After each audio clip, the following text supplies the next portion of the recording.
bring it way down. Let's bring it down. Let's bring it down, down. Let's bring it down. Let's bring it way down. Let's bring it down. Let's bring it down, down. Down, down, down. Let me tell you, it's in the air. Joy is in the air. Love is in the air. Can you feel it?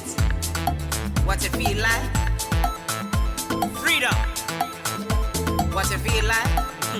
Don't sleep on it, brother. You might get left, sister. Can you feel it? What it feel like? Freedom. What it feel like? Justice. No need to be counted, cause I am down. Down, down, down. Down, down, down. Down for the end of racism, for the end of bigotry, cause I am down. For the end of misogyny, that's right. For all the isms out there, just down, down, down. Let's bring it down. Rise up, people. No more foolishness, and let's bring it way down. Riding the river of change into the cries of contrition. This is the way that we bring it down. Down, down, down. Down, down, down. Down, down, down. Down, down, down. Down, down, down. We are the children of Eden, dancing and celebrating freedom. We are the ones that must bring it down. Down, down, down. Down, down, down. Down, down, down. Down, down, down.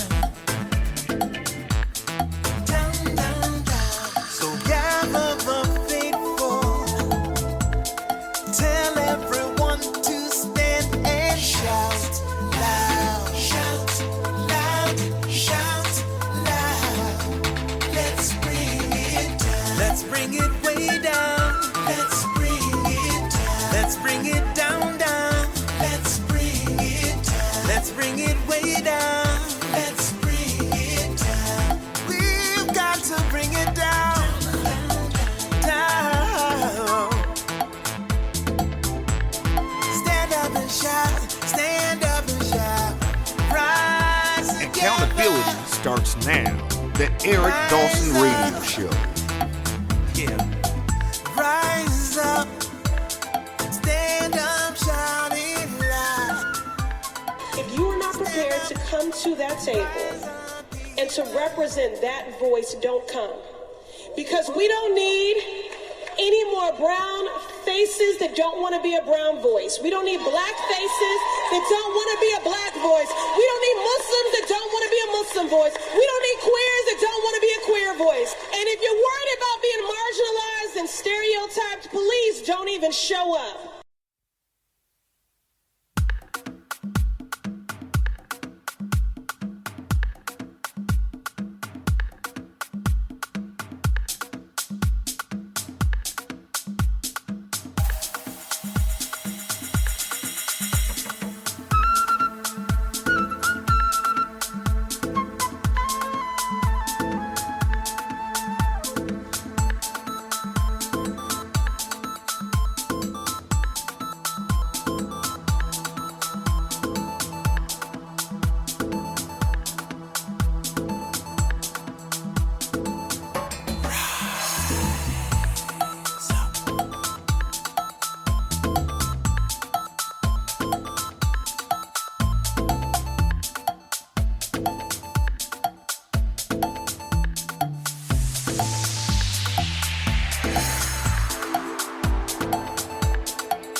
sound of redemption.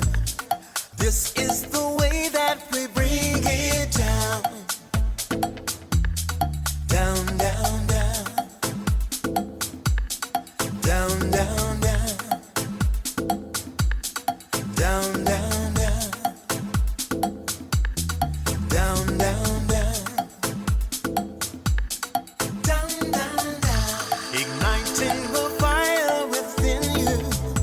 Exalting the melody of freedom. These are the things that will bring it down. Down, down, down. Down, down, down. Down, down, down. Down, down, down. Down, down, down. So gather the faithful. Tell everyone to stand and shout loud. Shout loud. Shout loud. Let's bring it down. Let's bring it way down. Let's bring it down. Let's bring it down, down. Let's bring it down. Let's bring it way down. Let's bring it down. Let's bring it down, down. Down, down, down. Let me tell you, it's in the air. Joy is in the air. Love is in the air. Can you feel it? What it feel like? Freedom. What it feel like? Don't sleep on it, brother. You might get left, sister. Can you feel it? What it feel like? Freedom. What it feel like? Justice. No need to be counted, cause I am down. Down, down, down. Down, down, down. Down for the end of racism, for the end of bigotry, cause I am down. For the end of misogyny, that's right. For all the isms out there, just down, down, down. Let's bring it down. Rise up, people. No more foolishness, and let's bring it way down. Riding the river of change into the cries of contrition. This is the way that we bring it down. Down, down, down. Down, down, down. Down, down, down. Down, down, down. Down, down, down. We are the children of Eden, dancing and celebrating freedom. We are the ones that must bring it down. Down, down, down. Down, down, down. Down, down, down. Down, down, down.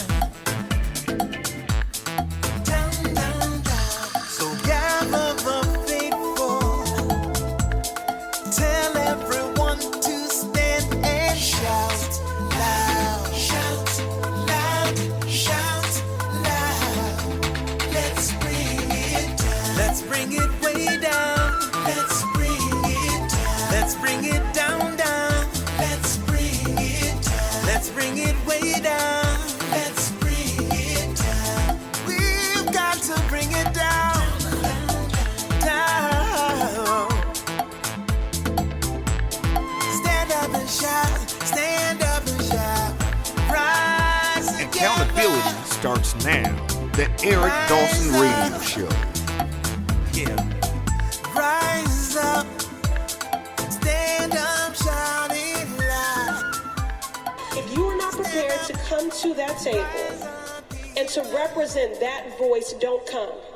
Because we don't need any more brown faces that don't want to be a brown voice. We don't need black faces that don't want to be a black voice. We don't need Muslims that don't want to be a Muslim voice. We don't need queers that don't want to be a queer voice. And if you're worried about being marginalized and stereotyped, please don't even show up. Hey guys, good morning. Welcome to another episode of the Eric Dawson Radio Show. We'll be joined shortly by Diane Elmary Clements, and I'm told Kevin Jenkins will be calling in on the phone. He had a family emergency that he had to deal with. So I wish him well. We should all pray for him and hope everything's okay. Anyway, I want to, well, before we get started, I want to ask you to hit the share button. I want you to visit our YouTube channel. I want you to hit the bell. I want you to share, let everybody know that we are live and on air. I hope you, well, and the other thing that I want to say, just housekeeping, I want to thank Farrakhan Sawab and Diamond Cuts over on 14th Ave and 19th Street for their generosity. Once again, he allowed us to use his establishment to hold our book club live in the community.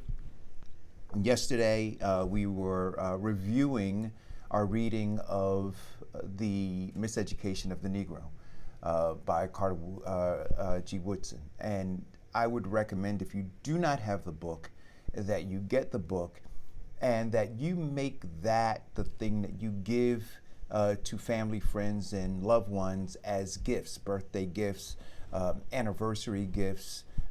Should have been something that you gave as a Christmas present, but you can always give it next year for Christmas, and make sure that as many people as you can personally touch, make sure that they have an opportunity to read that book and discuss it. I believe that it is one of the books that should be a guiding light, in fact, almost like a Bible, in terms of how we move forward as a community. We ask critical questions. What is the solution? We ask critical questions. Who should I vote for? We ask critical questions like, what is going to actually bring about change?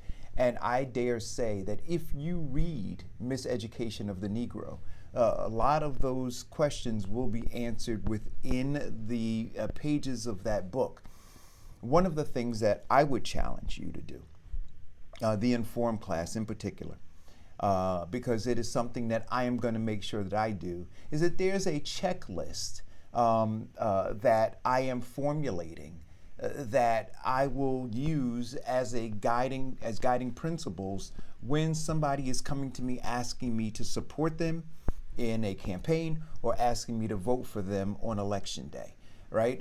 There are check boxes that they have to meet. One of the check boxes is I will never ever again vote for a candidate who is not publicly for term limits. If they don't speak publicly, I don't care about a personal sidebar conversation with me about term. I want them to come out publicly so that they are on record for term limits. If they don't do that, they do not get my vote. That is something that has to fundamentally change in local elections, statewide elections, county elections, and national elections. So when we say, well, what's the solution? Term limits.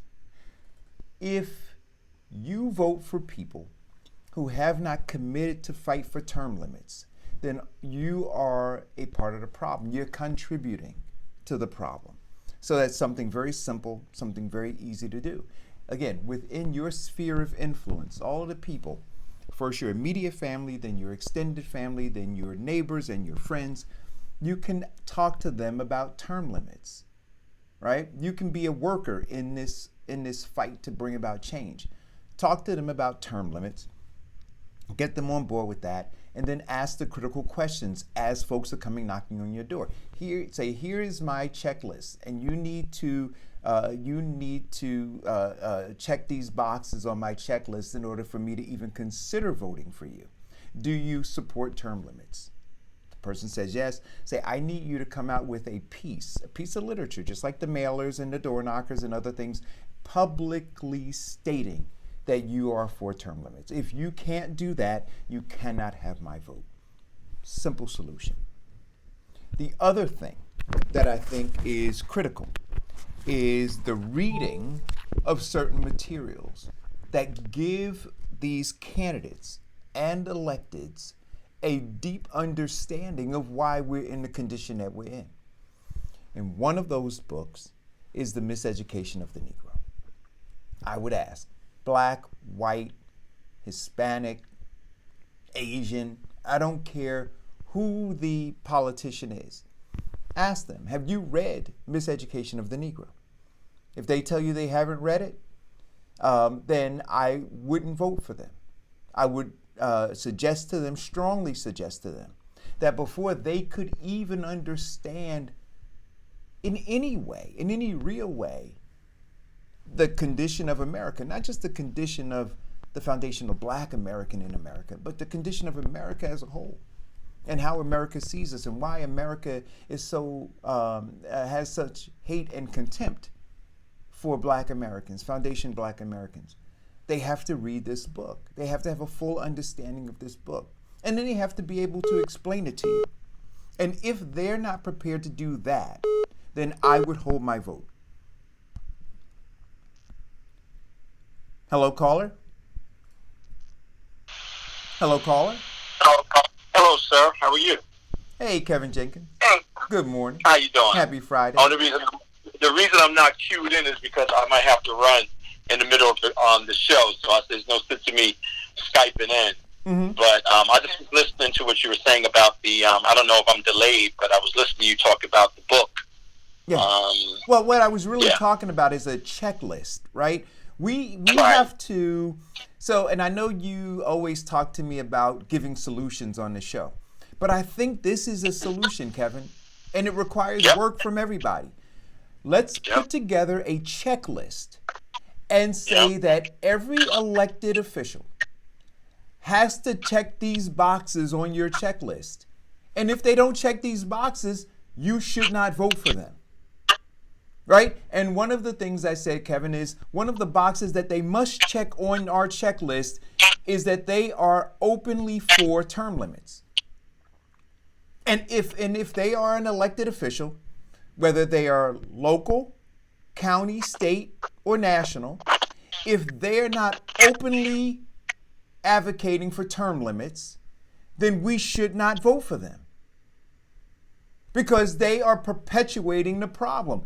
30, 40 plus years in office is ridiculous. And when we're concerned that there is no change, that nothing fundamentally changes, it's because these same people with these same ideas are entrenched in government and entrenched in lobby groups and entrenched in special interest play, that they're not focused on the American people or Norkers or folks at urbanites or folks from Western, wherever you live. You should not be looking at somebody who's been in office, who's served 5, 6, 7, 8 terms. That is insane. And then the second thing I think that should be on a checklist, and we'll be adding things to the checklist. But if they have not read Miseducation of a Negro, there's no way that they could talk to you about how to resolve any of the issues that exist here in America. Specifically those that are impacting in a negative way foundational Black Americans. Because then they don't understand the systemic the system in which we're working in and under, and how that system was put together and is continuing to perpetuate itself. Well, remember this, Eric. I mean, and not to be cynical, but majority of the people that you're talking about, outside of reading the book, I mean, they can't even comprehend it. I think it's too late for them to read the book. I think as new leaders emerge, we should be giving them required things to read so they can learn about the conditions that you just outlined. But I think your term limit piece, you've been talking about it. We've been talking about it. We've been using the show as a force for solutions and an open dialogue with the informed class and other people around the state and around the country. I think a lot of the people that we're talking about now that's presently been in office over a period of time have done us no good. So if you use the metrics, economics metrics, we have zero return on our investment. And, you know, if you investment, it's not the other people's fault, it's your fault. You expect no returns. It's just like being a sharecropper. At the end of the year, you till the soil every day, and then at the end of the year, when you went into the slave owner, because they were formerly slave owners, and you'll say it's time to cut up our share, they say, well, we're even. So we're even. Right. So right now, we're at that point right now where they're looking at us like, well, yeah, we're allowing you to exist. We're allowing you to live in poverty. We're allowing you to seem like you're doing something constructive, but basically we're even. And you have nothing to say. You have no power. You have no influence. And after reading that book, The Miseducation of the Negro, that was done in 1933, it is still reflective of today. And so when we talk about are we surviving or existing, we're just existing. We're past that whole narrative of just surviving. We're existing. Absolutely. The book outlined it. Dr. Woodson outlined it. And we are in deep trouble. Right. Call and go. Deep trouble. Hey, good morning, gentlemen. I just have one question about the term limits. Do you think that the problem is term limits and a person being in a single position for an extended period of time, or is it just being a career politician in general? Because if you have a guy who's been, let's say, what's the guy running for president? Biden, right? Now, he was, for like 40 years, like a senator, right? And then he became, vice president. Now he wants to be president. So is it that he's just been in public service too long?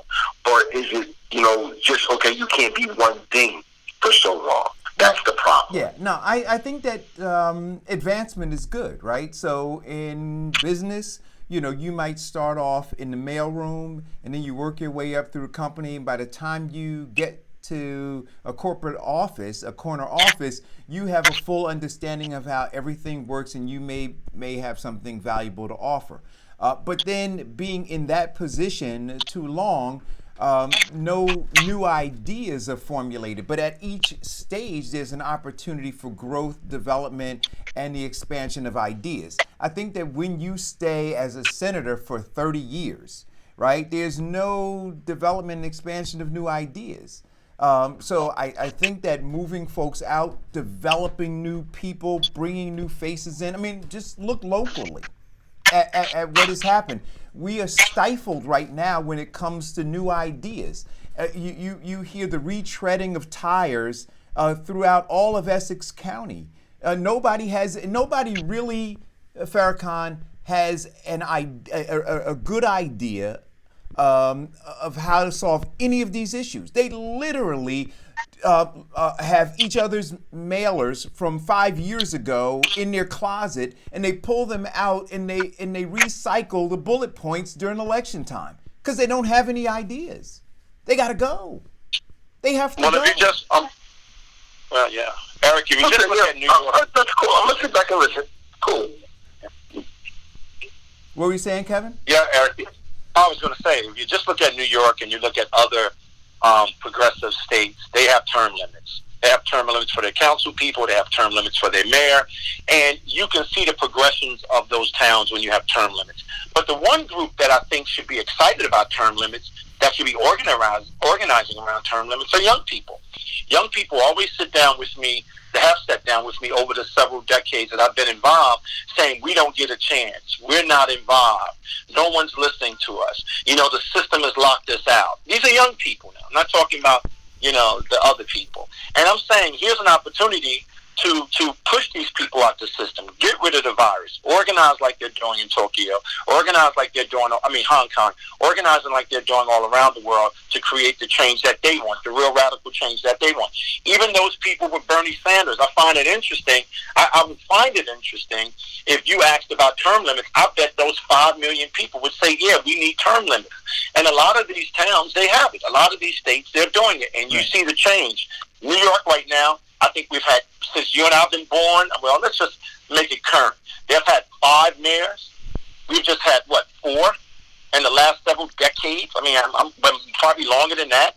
I mean, we need change. Our council people have stayed there for 20 and 25 years. That's not practical. It's not a good business solution. It's not a good process. And I believe in term limits, but if you want to move from another seat to another seat and people believe you've done something effective, and if you want to elevate yourself, I think that's appropriate too. But I think that priority, young people, as a priority for young people, I think that would be a great thing to organize around.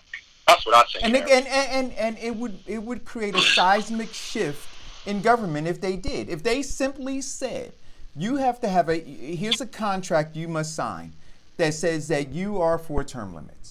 That you will, if seeking this office, if you're elected, you will only serve 2 terms or 3 terms. I mean, because I know that we're back and forth on how many terms you should serve as a legislator or as an executive, right? So we can have that conversation, but at the end of the day, we should all come to agreement that a guy like Louis Quintana ought not be seeking another term come 2022. That Augie Amador ought not be seeking another term come 2022. That Mildred Crump should have retired some 2 terms ago. I mean, we have to, at some point, we have to look at our current condition, and not only there, and well, you know what? I think you have the longest serving council and such in Newark, right? If you look at Irvington, East Orange, those have kind of changed hands more times, but it's institutional.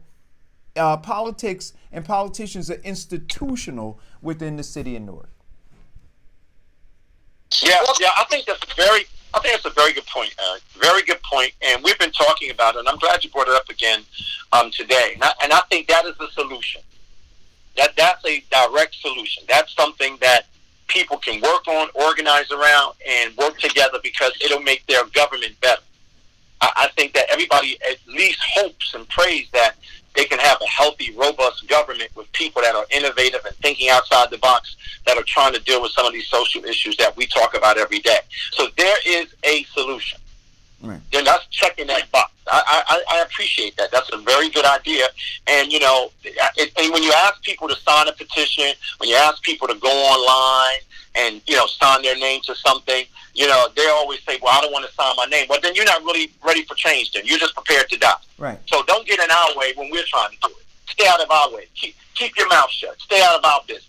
I think that young people need to take action. I think we need to support that. We need to use that as a tool to create the change that, you are talking and we're all talking about. And after reading The Miseducation of the Negro, if everybody doesn't understand the Negro in America has been miseducated, right, and socially engineered to work against itself, and that those people that look like us are impeding our progress, shame on them. Diana Murray Clements. Hey, listen, Kevin, I don't know if you can see the television screen, but the queen of the show, not only is she the queen of the show, but she is color coordinated today. If you look at our frame I'm looking at it on the screen, look at her outfit. Look at how color coordinated she is. I don't know whether she planned. She looks very beautiful. You know what? Very put together. She looks put together. And then the ad that we have for the law firm, her lipstick even matches that. Look at that. This is amazing. Look, we got to call her. I got to take this call. Call her, go. Hey, Kev, I'm sorry. There's a time delay, right? But Kev, I listened to you say, look at progressive states like New York, and they are having term limits on their city council and their mayor. But guess what? They don't have it where you're rich billionaire mayors. There are no term limits. You can change that in a second, and then change it back when you're done with your purposes. So again, now just think about that. Government can be manipulated like that. Right, so I just had to bring that up. So I'm gonna sit back and listen. Right. Farrakhan, another Bloomberg narrative. The wealthy run the world. The wealthy, exactly. Right, like you can hold city council hostage and say change the law for me, and then we'll change it back once I win again. That's power, right? And that's how this government functions. So it's funny, no law is a law unless they want it to be a law. You know what I mean? That's just how it goes. Yeah. But all right, Pete. Thank you. I wanted to say, Diane and Eric, I got a lot of text messages last night about the book and about the show yesterday. I was very encouraged by that. People were very excited about the book. They're going to be reading the book. And, a lot of people, can you hear me, guys? Yep. Yeah. Oh, I'm sorry. I got a little dark spot. A lot of people were very excited about it, and they are going to read it. And they are encouraged to read the book and follow the book as a guideline to identify their own miseducation, their own. They have to re-social engineer themselves, because every place we sit, every place we live, everything we do, we're being re-engineered to hate ourselves. Right. One of the things I've been noticing lately, Eric. I don't know if you touched on this, but if you notice, I mean, outside of all of what we talked about, blackness being ugly in America, you can't talk about whiteness until you can't talk about blackness until you talk about whiteness in America.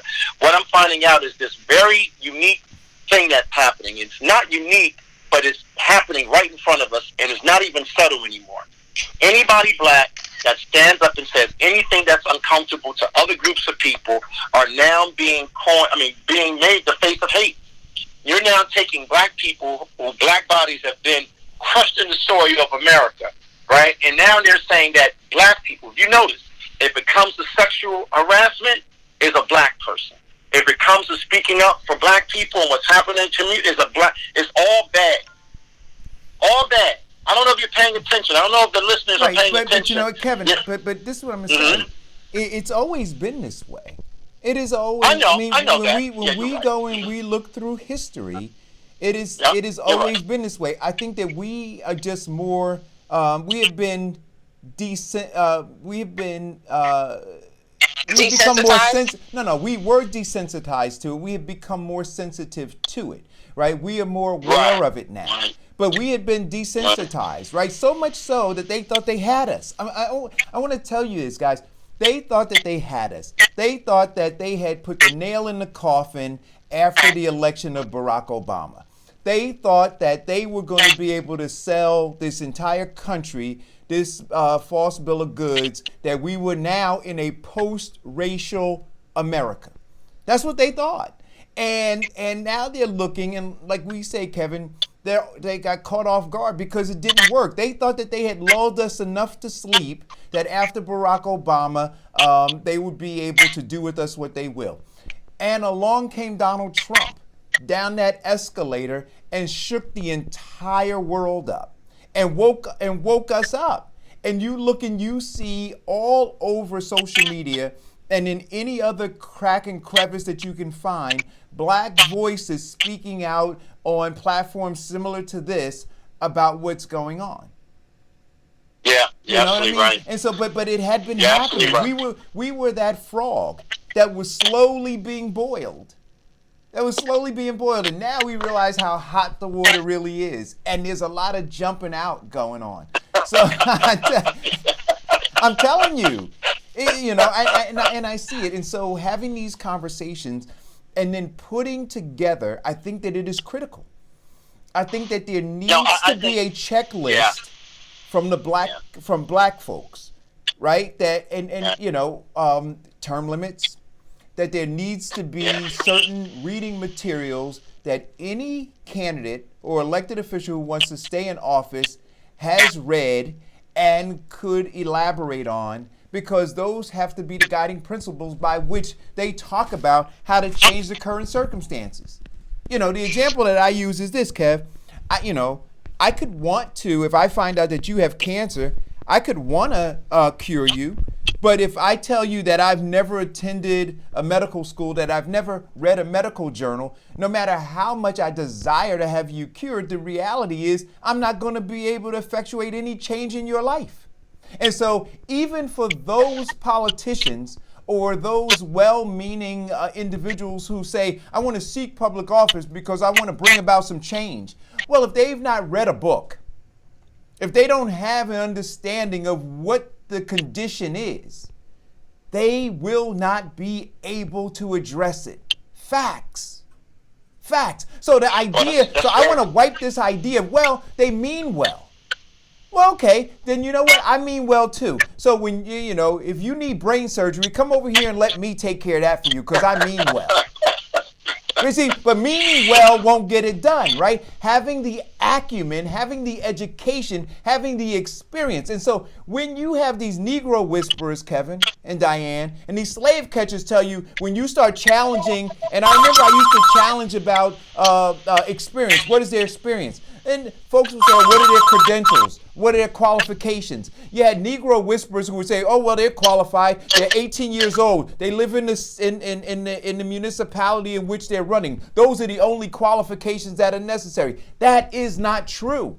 In order to resolve the condition that we're in, there are more qualifications required than that.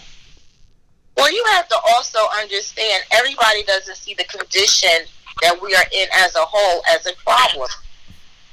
Only the people who have now taken the pill understand that the condition is a problem. The people that Farrakhan has referenced that are trying to survive, that are just doing whatever is necessary to get by, see their world as being fine. They see it as a basic struggle that they have to do every day, but they don't see it on a larger scale, that this is going to actually be something that is going to stop the growth of their entire family for the next 3 or 4 or 5 generations. I wonder if they see it as fine, Diane, or I wonder if they are just so overwhelmed. Well, a couple things. Overwhelmed is the same thing. No, I don't think overwhelmed is the same thing. I think that they realize that stuff is effed up, but they throw their hands up and say, yo, nothing I can do about it. Nothing's going to change. Exactly. That's exactly what they say. And then they say, well, if I don't vote for this person, then what? I had a conversation with you know what, though? I got to tell you. Then what? What do I do? You vote for somebody else. You put somebody else up. You run for office. And the person said to me, well, I don't want to run for office. I said, then, but you still don't have to vote for who they give you. That's not what it's about. It's not saying you don't vote. It's not saying wasting your vote on giving it to somebody who doesn't give anything back to you. Why would you continue to do the same thing over and over? That's the definition of insanity. I come from a group of people in this country that had nothing. They had nothing. And they understood the importance of being active and being engaged. They had nothing. They literally had nothing. So all of these people that really don't know, all of these people that are overwhelmed, all of these people, they're living in deep, deep, deep denial. Okay? Every time they get their paycheck and it's stayed $20,000 for the last 10 years, they know they ain't paying. Every time their kid can't come home, their kid goes out in the street and they don't know if it's coming back safe or not, they know what's going on. They have accepted it. You know what? And they don't want to take the risk to change it. Like that's what it is. That's exactly what it is. It's risk. They don't want to take the risk. They are very few risk takers out there in the world. That's what it is. Not even if not. And Diane, thank you for that. And not even if the risk, if you take the risk, you will get a huge return because the changes that you desire will happen. But the problem is, here it is, Eric. After reading the book last night, I keep coming back to the word power. Power, power, power. Black Americans don't understand the instrument of power. That's why they always give it away. That's why they always have somebody else construct it for themselves so they can use our power to manipulate whatever they need for themselves. We don't understand power. So when we go to vote as a Democrat, but not from a position of power. Now, I've seen a lot of small groups in the last several weeks that have been exercising their power. And you know what? And we just don't understand that. We are afraid of power. For some apparent reason, when we say the word power, black people think bad things as opposed to thinking that if they use their power, sustainable change will happen, and all of those people that you said need to get kicked off the island will be running off the island. Right, but Kevin, they'll be running away from it. But let's go in real time, guys. So when we say that folks are afraid of power, that we don't understand our power, that folks are afraid, what was the term that you used, Diane? Risk. That people don't want to take risks, right? So let's use those 3 things.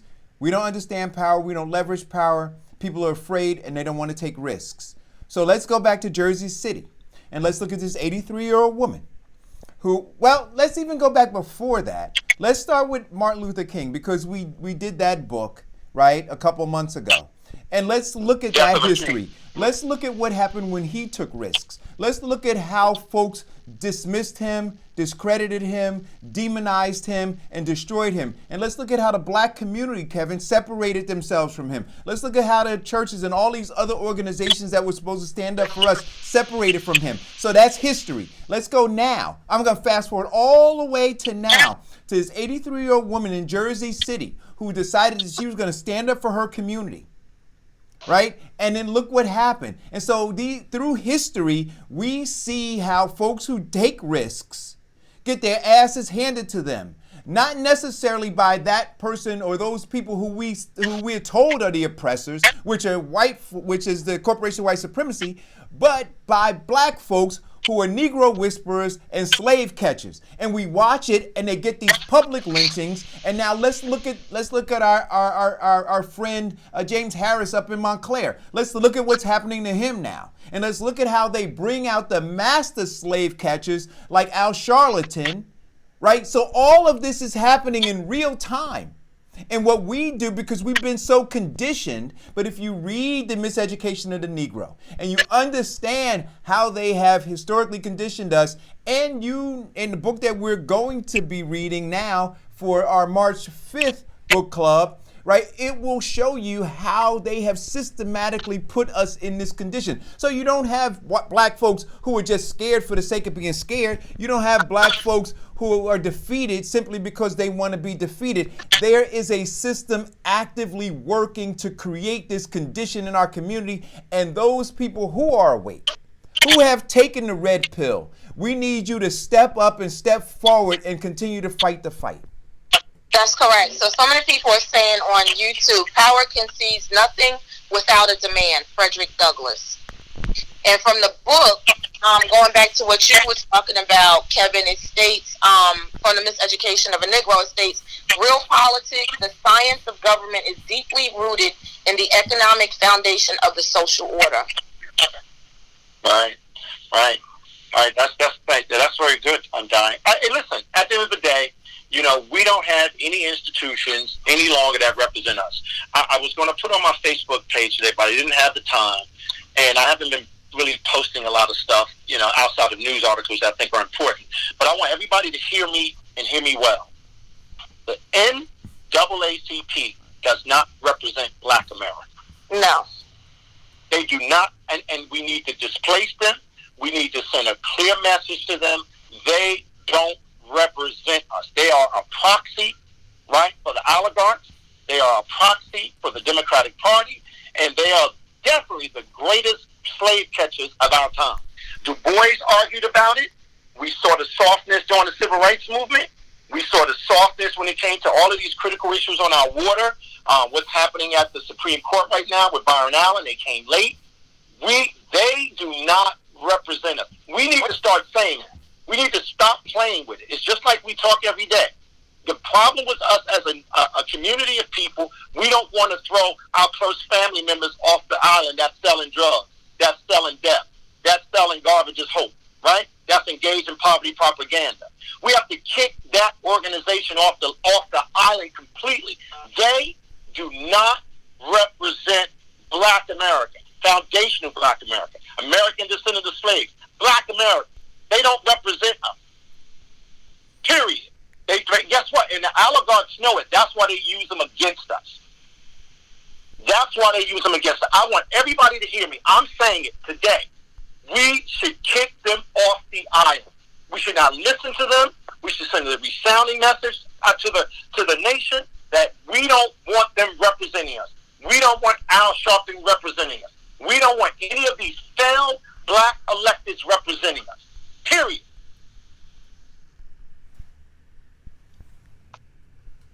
Absolutely. So what's next, Eric? So I want to talk about this for a second. You know, I've been spending a lot of time in the alternative universe called Fox News, right? Just trying to understand folks who are online, you know, spewing that propaganda and how they get there. And what I realized, man, is Fox News has a constant drumbeat.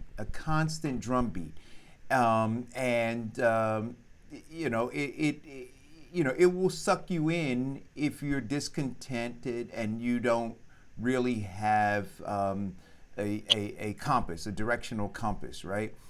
But what they were saying on Fox News this morning, they were talking about the general in Iran who was killed. They were saying that he was a leader of a terrorist organization, right? And that he deserved to be killed because he was the leader of a terrorist organization. And then I think it was Buttigieg who made a comment in a tweet saying that because of this tit for tat, you have 176 people who were killed in an airplane because of a missile being fired and shooting it down.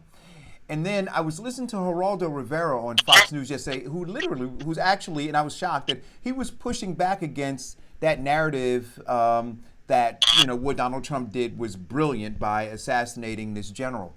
He was saying, no, he just, he's pushing us into conflict. He's further destabilizing that region. And all the other talking heads were pushing back against him. But what I want to discuss with you guys is this. What is a terrorist organization? And then how do we define a leader of a terrorist organization? Was George W. Bush a terrorist who led a terrorist organization when they lied about the weapons of mass destruction in Iraq and they went in and killed all those innocent people, including women and children and pregnant women? Was Barack Obama a terrorist leading a terrorist organization when he led the most drone strikes of any president, killing hundreds of thousands of innocent people? And so if we look and say that we're going to have retribution because of some chatter about an embassy attack, and then we as Americans say that it's justified then for us to go and kill what we now define based on the rhetoric through all of these networks that he was a leader of a terrorist organization and he himself was a terrorist, then don't we have to assign that same definition here? I mean, I want you to understand that. So I mean, you can't simply say that those folks whose mothers and aunts and grandmothers and siblings were killed by the drone strikes of Barack Obama, or those Iraqis who were killed by the disastrous war that George Bush got us into, that those folks should just say, let bygones be bygones, because we're not prepared to do that. So even though I disagree with the devil, and that's Pete Buttigieg, on this one I agree with him. That they're doing what they're doing because we don't have our hands clean as a nation. And voters and citizens lack the courage to stand up and say that America is as dirty as everybody else. The way that we have been built up, the wealth that we have, is on the blood and backs of not only foundational Black Americans, but citizens of this world all across the globe.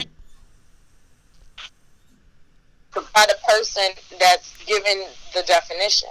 So, of course, whoever's talking about it wants to say they're the terrorists when they, too, are the same because they're describing who they are. They are no less of terrorists, as you explained with George Bush when he bombed and shot down a commercial plane of people. So, no, they're no different. They're the same thing. Again, it's about who wants the power, control of whatever it is that they're trying to do. And it's a land grab and to control their land. And I was listening to BBC this morning. They were interviewing some of the Iranians, and they were stating that they just want people to get out of their country and let them deal with their own issues. They got enough issues with Iraq. They don't need an additional issue with the United States stepping into their country, trying to take over. And sometimes that's really what needs to happen. We need to step back out of everybody else's business because we haven't even handled our own country and the issues that we're dealing with here. Multinational company. Caller? I just wanted to say, unfortunately, America's argument would be that we're not terrorists because our actions are preemptive strikes towards people planning things towards America that are not in response to something America did. So I'm not justifying it. I'm just saying that's what America would explain why it's not terrorism on our behalf. Because they would say that when you're striking with drones, when we're forcing another government's change or regime change, as they like to call it, instead of calling it a nation or a government, it's because they say we're doing preemptive strikes. We're stopping them from doing something they were planning on doing. Problem is, in a lot of cases, these other groups and these other nations are planning things because it's the only way that they can defend themselves is to do the planned non-military location strikes because we are just too powerful. I would love to say that it's okay, let's let Iran and Iraq figure it out themselves, but we forget Iran and Iraq had a 30-year war, right? So we can't just let them figure it out themselves, because in the end what it does is it disrupts everything else going on. So a bigger power, yes, a bully, comes in and tries to exert its power and influence to make it go the way they want. I'm not justifying it. Yes, in the end, it's all about money, right? It's all about gold, oil, and land, right? So, but we have to know that. No, right? Fairton, that's not my point. What I'm saying to you is this. What I'm saying to you is this. Let's say for the sake of this discussion, you live in Iraq, and so for whatever reason, America, the president, the Congress, whomever, decides that it is in America's best interest, right, and is in the world's best interest to go and invade Iraq, or to go and destroy some leadership in Iraq in order to shift the power of influence and balance in that region. And in doing so, a drone strike kills your family member, right? So now should I not expect that if you ever got an opportunity to get on an airplane and bring a bomb here to detonate it somewhere, that you wouldn't be justified in doing that? Oh, no, I agree with you. I agree with you. What they've done, we are terrorists, right? There's no question to that. So I agree with you that there should be a response a normal and natural response by those people. So I'm not mad at them per se, but again, no matter what, it still becomes our government, and like the president constantly says, I have to protect American lives. So even doesn't matter who started the fight, I guess is what I'm saying. As far as the government is concerned, they now have to protect. It doesn't matter if the previous president started the fight. It doesn't matter if the other country started the fight. In the end, it is the responsibility of the president and the government, period, to protect American civilians. Right, here's part of the challenge. Here's part of the challenge. If you listen to Tulsi Gabbard, and I agree with her in this respect. Look, you have all of those troops sitting over there in Iraq doing nothing. They're literally doing nothing. All they're doing is defending themselves against a possibility of a strike, which occurred. So them being there in that region right now, the only thing that can happen is they could be put in harm's way. Get them out of there, and then so if you have the government or folks who are in charge within the government saying that we want to protect American lives, then why are you having them in harm's way? Move them. So the harm's way. But Eric, you're oversimplifying it right there, because that's not what would happen. If you did not have those troops in Iraq, you'd have a civil war, not only in Iraq, but then you'd have a territorial war between Iraq and Iran, and then you'd have Kuwait over there, and you would be talking about the number 2 and 3 oil reserves in the world would be at risk. So there are interests that they do it. Can I respond to that? Yeah, thank you, Kevin. Go ahead. I got to tell you something. I don't believe that to be true whatsoever. Right. I mean, this is what's going on with the Arab states right now. They're all controlled by multinational companies, and the American military is the police for those multinational corporations. Every war that we've had since I've been born is about power and money and control. They have destabilized that region. Those people have been living in those countries fighting each other. Whatever they need to do, that's fine. But guess what? They're not going to destroy their oil reserves, because that's their power. That's their access to the world. Right. That's their leverage to the world. Let me just finish. Let me just say, I didn't mean to let me finish, but let me just put a pin in it. Was the Confederates terrorists? Was George Washington terrorist? I can go on and on. This is all propaganda to get black people, or I should say, get people in this country, Americans in this country, to identify an enemy.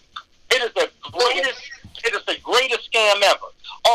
Middle East is our enemy. No, we have went in, we have destroyed their country, we have caused great migration, we have taken over their resources, the multinational companies are winning, the oligarchs are winning. I mean, it's just it's a joke.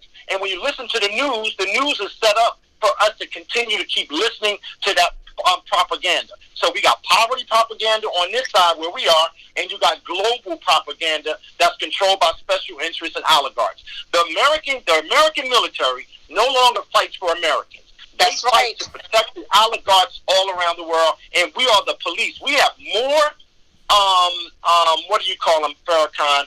We have more military people around the world. Japan. We have them all over the world, military sites all around the world, because we're controlling our interests, and we're the police for the oligarchs and the special interests. And Americans should be offended, because when you look at America, we're crumbling. That's absolutely right. Absolutely. Absolutely. But you know, you just made Donald Trump's point, Bill Cash. You know that, right? You just made Donald Trump's point. Right? Donald Trump argues all the time that America. Go ahead, buddy. I apologize. That America is being the police for the world, and nobody else is paying the bill, and nobody else is doing the sacrifice.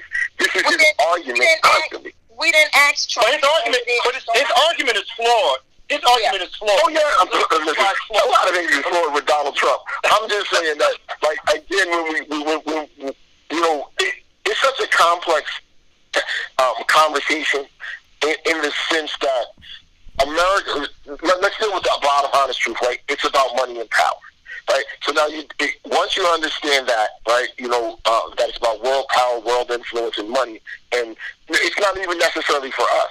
A lot of, like you just said, the policing that's being done is to help our so-called allies who can't really defend and enforce the power on other countries, right? So that they can have. We didn't benefit from Libyan oil, but Italy and France does. Right? We don't use Libyan oil. We don't use even Iraqi oil, right? Other countries do. England does, right? So they get their oil from there, right? So they say for some reason that we basically have our own oil or something. I don't know how true that is, but you know, the way it's set up is, okay, we got a bigger army than everybody, and we have a bigger military, so we're going to help you, little guy, force this guy over here that you need to do what you want. And that's how we keep our little influence going on in the world. I'm not justifying it, but that is the logistics of the fact. Now, but Farrakhan, here's the deal. You know, we've talked about this before. The deep state used to be deep state. Now you see it in full glory. When Iran shot the rockets towards the U.S. Army, the military, and then wait a minute though, and then when we shot, we murdered Soleimani. What's the say his name for me? So right, guess what stocks went up the next day? Halliburton. Military. No, military stocks went up. Lockheed and Martin. Huh? Yeah. Lockheed and Martin. Halliburton, all of them went up. So multinational corporations control everything we do. They control the global narrative, the geopolitical narrative. They control it. This is all three-card Monty. They want to keep control of the region. That's why you got to pay up close attention what Trump did. That was real horrible. He further destabilized it because they knew that Iran was playing a different role. They had a lot of control over the Shiites in their country and all the other countries, so they had a lot of influence. So they wanted to further destabilize that influence with Iran, and that's why they went over to the Saudis, because the Saudis and Iran are having a proxy war for control of that footprint. And Trump goes and he becomes partners with the Saudis, and then flips over that and then says the Israeli government and the Saudis are now partners, and we're working against the most evil country in the world, which is Iran. That's a con job. But Americans buy it because we don't study, you know, that part of the language of geopolitics and government and global influence and who does that. Because we have our own problem here in Newark. We have our own problem in East Orange. We don't even know how to fix that. So when you hear people talking about, we got to fight the Iranians, or we got to fight the Arab, we got to support the Arab Spring, it's all a con job. Yeah. And then, as far as the Arabs are concerned, like from an historical perspective, Black Americans should be running away from that discussion as fast as possible. Now, we could get to that discussion another day about what the Arabs' role was in enslaving us before the Europeans did. And you have to understand Iran from Nixon, Shaw, to the Khomeini, and all of these guys, and how it's transferred, and how Iran now is going to control that whole area, whether America likes it or not. Iran is going to control that part of the country. And they devastated all those people. Those people are all over the world now. They don't even have a home to go to. You know? I mean, what's up next? I mean, that's an interesting conversation, though. It is a very interesting conversation, but in the end, while Americans are emotionalizing themselves about what's going on and looking at Iran as being the enemy, or looking at others across the globe as being the enemy, and leaders of terrorist organizations, we need some introspection. We need to look at who we are, and we need to look at the honest and true role that we're playing in world politics. Absolutely. Well, you know, the Trump doctrine is going I think that was him ending that subject matter, Kevin. Excuse me? I think that was him ending the subject matter to move on. Well, I wasn't ending the subject matter. You want to just kick me off? Tell me what? I was getting ready to make a statement that, you know, there is a book that talks about foreign affairs magazines that actually talks about the Trump doctrine in those countries. I mean, how do you want to just, you know what? I'm not bothering with you this one. I'm ready to go. Kev, watch this, Diane, watch this. Hey, Kev. I want to tease. Go ahead. Kevin, listen. Yes, we're going to take it because we're at the 11 o'clock hour, right? So we're going to I'm going to try to queue up the commercials, and we're going to do that. And when I come back, I want to get your thoughts, Kev, on the new lace shorts that are due to hit the streets in this summer. Okay. Farrakhan, you better call back in because I'm going to go ballistic about that stuff. We'll be right back. Do you have loss prevention or safety concerns?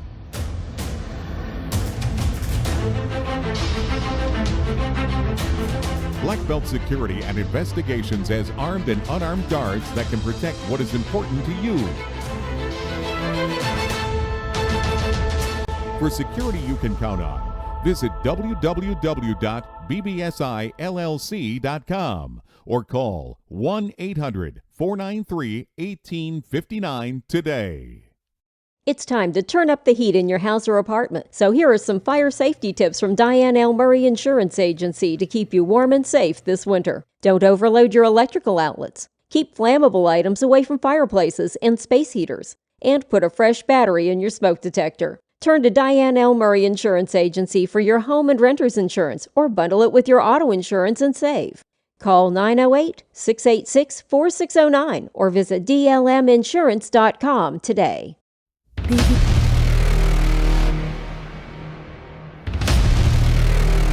BBSI.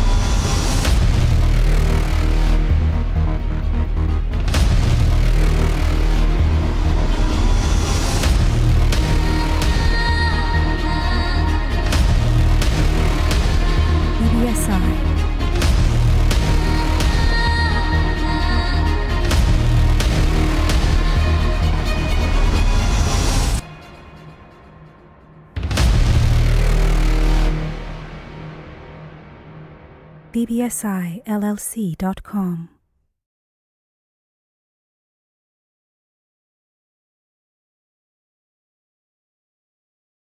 All right, I tried to get the other commercial. I couldn't get your daughter's commercial up in time.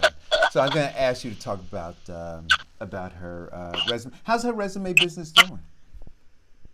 Oh, the resume business is busy.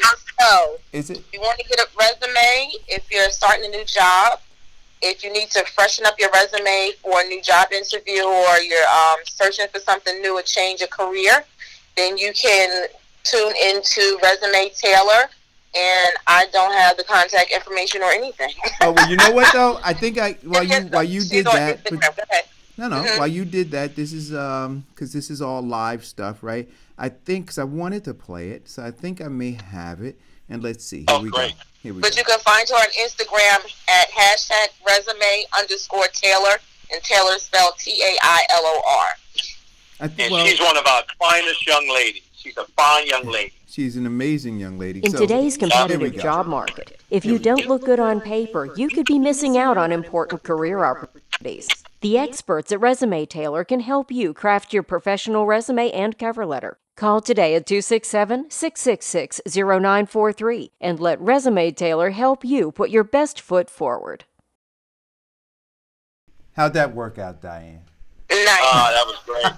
Real TV stuff. Real TV. Real radio stuff. And she also provides free resume evaluations. So she'll take a look at it, set up your LinkedIn page, all of that. I may give her a call. See what she can do. So listen, Kevin, I sent you guys a photograph of these lace shorts that are due to hit the streets of 2022, summer of 2022. So they're coming out. They look like they're just above the knee, kind of like cargo, short length, but they're laced, and they come in. Diane, what would you say these colors are? Like a pale yellow, a lavender? Yeah, spring colors, pastels. Pastel pink, and a pastel green. Which ones can I get you, Kev?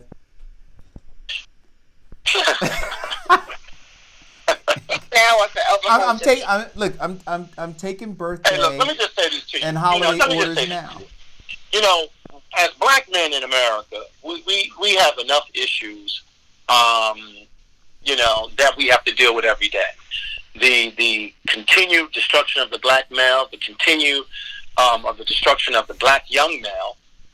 We just have so many issues, and I don't even feel like diving into them because it's just going to infuriate me. But I know that every black woman, every black man, and I know somebody's going to call. I hope my wife doesn't call in.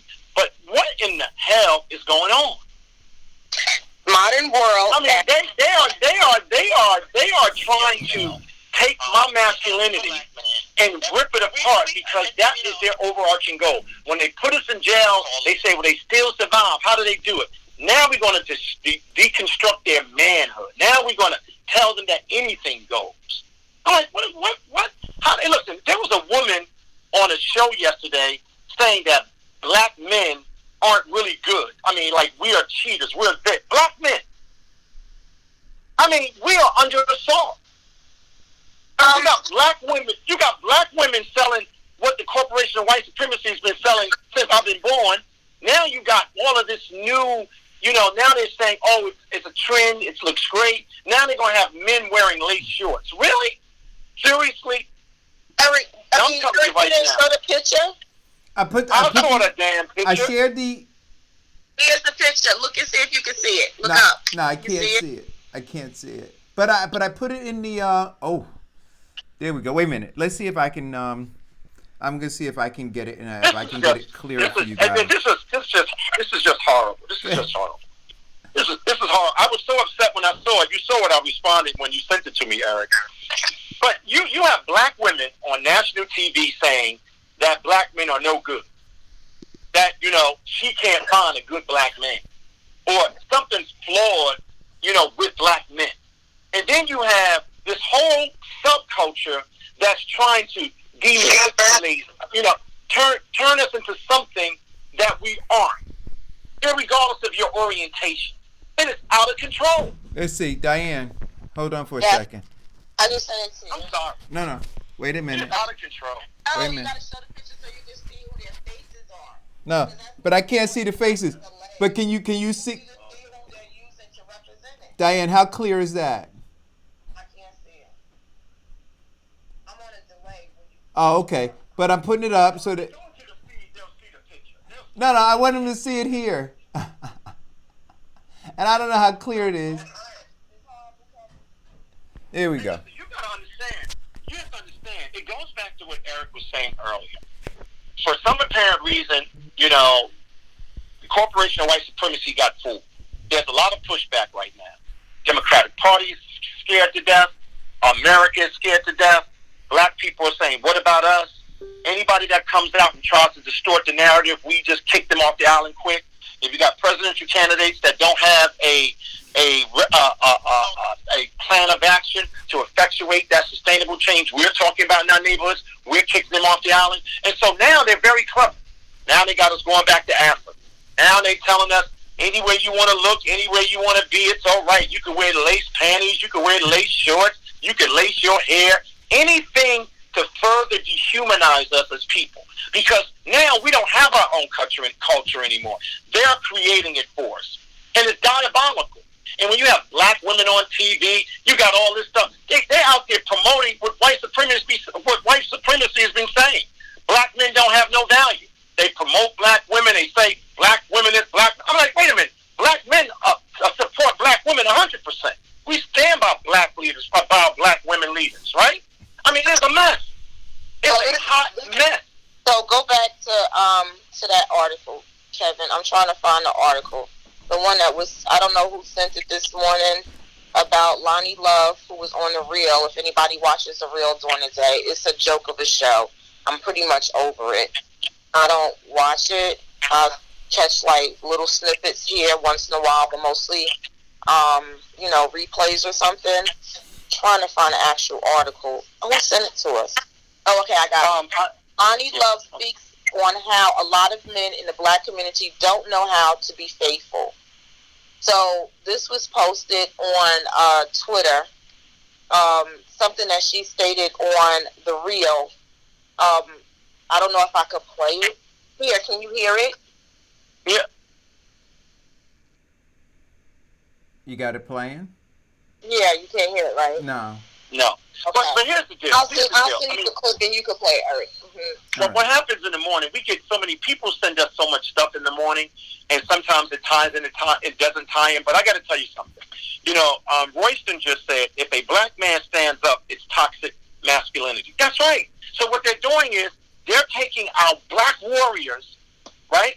Our black warriors, and destroying them. Absolutely. And we're allowing it. This has nothing to do with your sexual orientation. See, this is where it gets all mixed up. Oh, well, they have the right. No, you do not have the right to tear me down as a black male and tell me I should be something other than myself. Because when you take the warrior class out of your community, you kill it. And that's what they've done. Right, but they tried to do it with mass incarceration. So Kevin, they're doing it with our schools. Right. One second, Kev. And Go ahead, Eric. So they don't, and we should all be clear on that they don't have a right to do that without being challenged.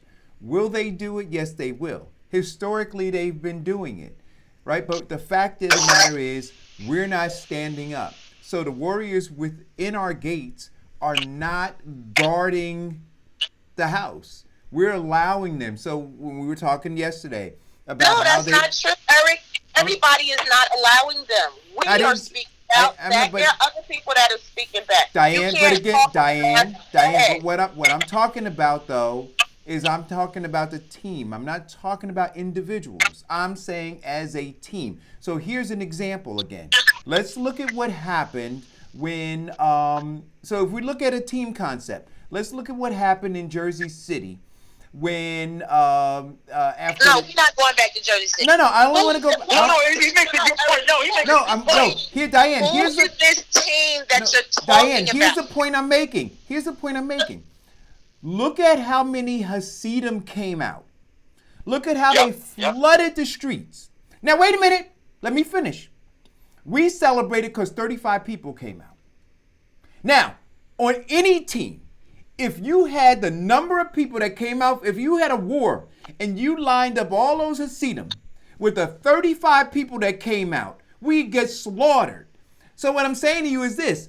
We're happy to have 5 people or 10 people. I'm saying they're bringing a whole goddamn army every time they come. That's what I'm talking about. I'm saying we can't focus on the 5 or 6 people. We have to say we need an army in order to effectuate foundational and fundamental change. It's not going to be enough for Donna Jackson to show up or Munir Banami or Darren Martin to show up. Darren should have been able to show up with an army of people. An army.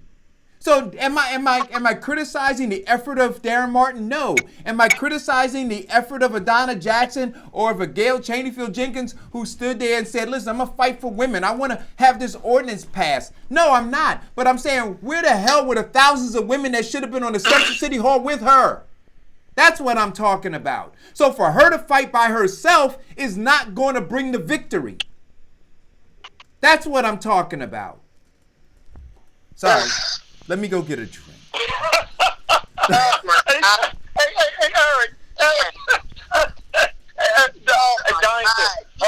Come out with 100 people. You mad if they Yes. We need to always outnumber them. ain't you gonna be mad when people that show up? I'm not mad with the people that show up, Diane. I'm upset with the ones who don't. That's what I'm saying to you. The ones that don't show up don't matter. We've already. No, they do matter. No. They do matter. They do matter. Cut off. They we do. Have cut them off. So you can't expect people who don't do anything to show up for people who do stuff. You can't have it both ways. But then we need to kick them off the island. So what we do, Diane, wait a minute. Kevin, let me finish. You got me in here sweating now, Diane. See, you got me. Do you see the, look, I'm glistening right now. So here's the deal. Here's the deal, Diane.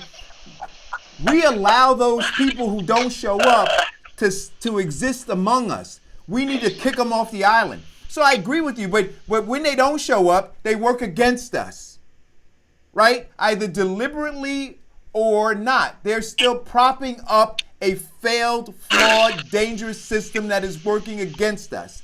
And so I'm saying we can't, it's not enough to simply say, well, you know, we got the Donna Jacksons of the world. We got Munira who's going to show up there and videotape again. We got Darren Martin who's going to stand up again. So we list the 5 or 7 people and we applaud them and we allow the other ones to be a part of our destruction. Kick them off the goddamn island. Get rid of them. But those are the same people. But Eric, this is very interesting. But I get what you're saying because those are the same people that will get in our way. Yes. When we're fighting. Yes. Like this whole they'll get on their social media pages, Diane, start whispering about how Eric's a hater, how Kevin's a hater, how you're angry, how we're no, get rid of them. Well, but here's the deal. I'm fighting for my 2 grandsons, and I'm fighting for every black man, every black young man in this town and in this country. We have to do a better job of protecting our black men from this sick, demented, subculture that is saying that it's all right to be anything and everything. You could just be who you are. That's some bull crap. I can't curse this year. I'm working on it. But we got to push back. And we got to say enough. We're not protecting these young men. Okay. So my question to you, what do you plan to do about the situation? Now, come on. Okay, stop. What do you want to do? You're doing... But see, you are doing, here's the problem. You are doing, that is maximum sophisticated confusion. No, it's not. Wait a minute, though. What Eric is saying, I can tell, wait a minute, no, see, I'm going to let you finish.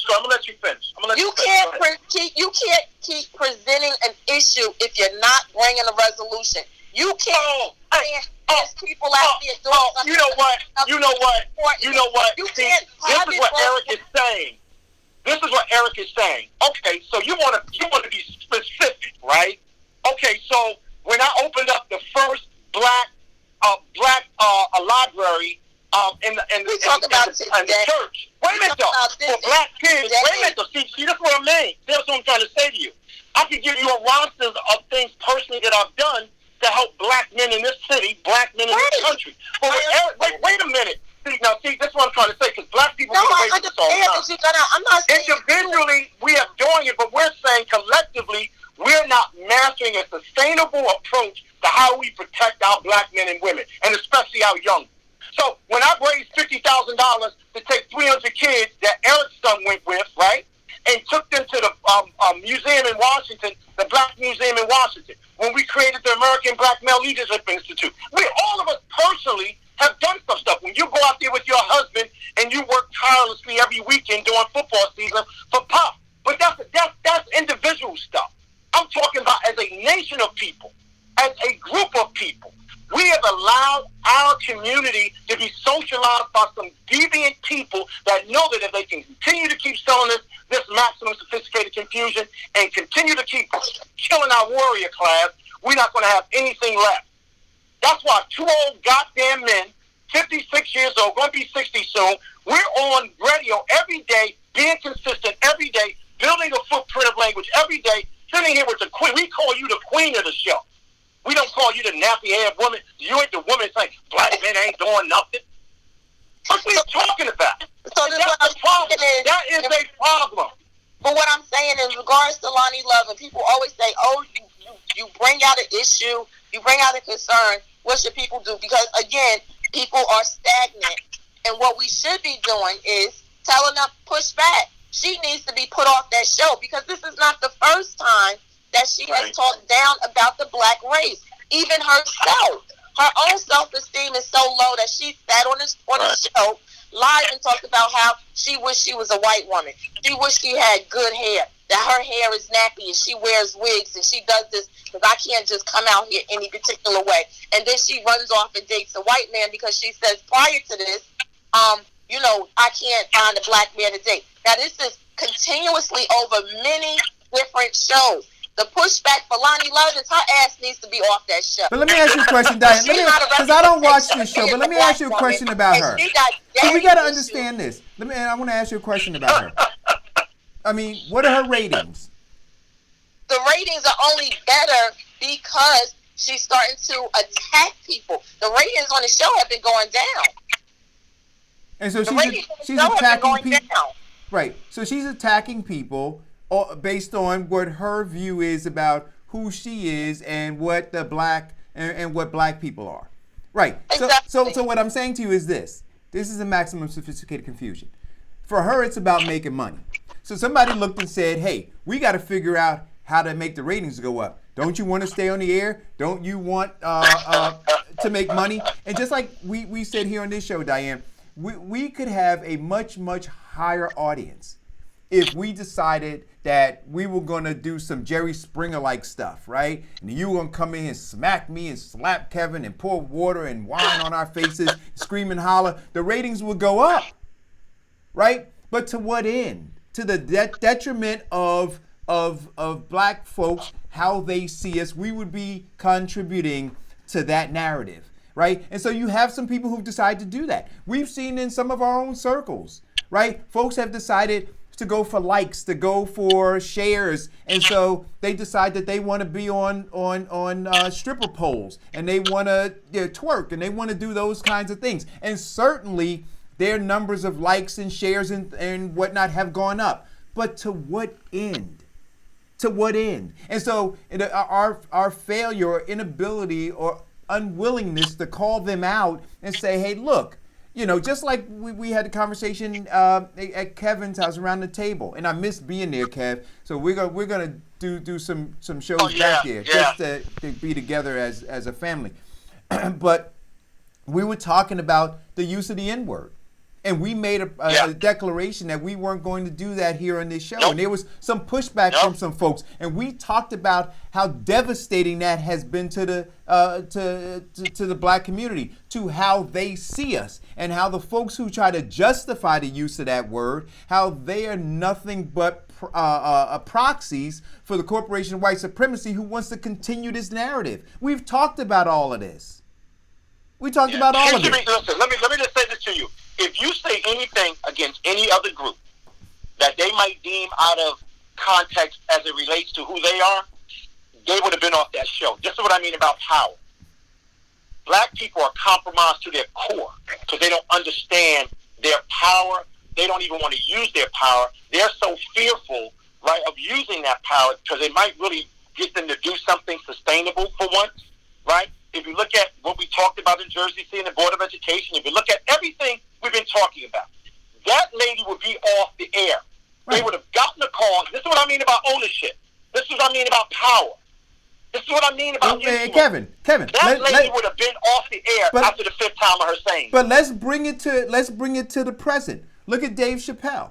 As long as Dave Chappelle was using the N-word, nobody had an issue with it. Dave Chappelle does a show and he starts talking about the LGBTQ community, and what happens?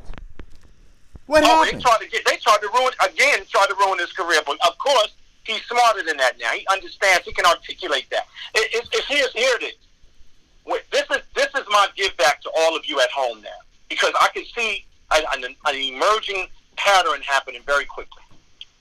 When you have a disagreement with someone and they call you anti-Semitic, I want you to snap back at them and say, well, you're anti-black. Because you're saying that I don't have full citizenship and my voice doesn't matter. I don't count. Okay? See, when you start saying that, and I'm going to use an anti-Semitic in a reference, but when you start saying that, people start changing their language. They'll be like, oh, wait, well, we don't want to be seen as that. No, because you're saying to me that I am a bottom caste, I am not a full citizen, and I am not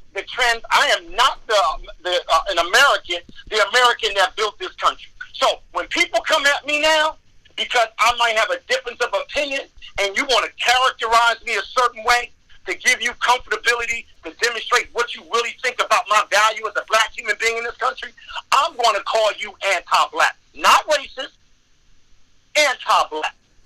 Now, if a black woman goes on that radio, on that TV show, and she says something to distort the perspective of black men, she's anti-black also. She's also anti-black male and black family. See, I'm going to protect the black family. I'm going to protect the black young people in these cities, and I'm going to show you got value, and we're going to stand up for you. Just because I have a difference of opinion, or even if I come back and apologize, well, I'm going to ask you to apologize for the 400 years of my family's back being broken. Now what? What we going to talk about now, folks? I got something masterful for him now. I'm like, no, wait a minute, you anti-black. Because you're saying I don't have full citizenship. You're saying the Constitution is not the Constitution doesn't work for me. Completely different. Completely different. I'm saying that back to them. I'm clapping back. So when I see a black woman out there cooling it, when I see a black person out there fronting for the oligarchs, when I see a white person or any other group trying to characterize the people that I love, the people that I care for, the people that I'm fighting for, as the face of hate, I'm pushing back. And any black person that's standing with them, they are the Negro whisperers, and we need to get rid of them. How could you be the father of mass incarceration and then come back and tell another black man he's insensitive to other people? Hello. And so, How you Diane, going to be the father of hate and racism and all the destructive things that happens in this country with black Americans, and you're going to paint my face as the person that assaults women? Right. Absolutely. What are you talking about? I'm disgusted by it. How dare you? Just disgusting. So think about it, Diane. Think about it. She doesn't deserve that platform. She doesn't deserve to be seen and heard by anybody because she has something wrong. She has self-hate in herself. She has problems with herself, and she's spewing out hate because of whatever her issues are in her past, whether she got daddy issues or uncle issues or whatever's going on happens in her life. She has self-hate. So she will never see black people in a good light because she don't want to be black. Now, isn't it interesting? And like Eric said, we can start a campaign to get rid of her. right? We got an ignorant class that's so deep in denial, black denial. They'll say, "Oh, she got a right to her opinion." No, you goddamn don't. No, you don't. That ain't your opinion. No, that ain't an opinion. That ain't no opinion. That's an assassination. I didn't want to curse. Assassination. That's what that is. Yeah. An assassination of black men. Get the crap. No. That's exactly what it is. You got a black son, Diane. I got black young boys. I mentor young men all around this country. I talk to young men every day. I tell them they should be proud of themselves, protect their family, protect their children at all costs, no matter what the conditions are. Every day I get up, we put on our pants, we come on this radio show, and we talk as black Americans. We talk as black Americans that care about this world, care about this country, care about our environment, and care about where we live. And if anybody, black, white, Puerto Rican, green, orange, is offended by that, you're anti-black. That's the word. That's the new term. You're anti-black. How you going to have a God that's in charge of mass incarceration, locking up immigrants, and then take the black guy that's been a part of the NAACP, which I've got the greatest issue with, and call him a face of hate? His words were painful and hurtful when you lock us up every day. You destroy our families every day. You block us from opportunity every day. The same laws that have been on the books for the last 400, 250 years, 150 years, 50 years. You want to tell me I'm the face of hate? No, I'm saying you anti-black. Because you say I don't have my full citizenship. I am a slave, and I'm going to stay a slave, and we're going to make sure you idiots stay a slave, because the black people that we hire, they're doing a good job of snatching the fucking hope out your mouth. That's right. Now, send that out to the world. Now, like that. I don't want to talk about no more damn lace panties or pants or whatever for no black men. Give it to their men. Let them wear it. Yeah. Okay. What's next, Eric?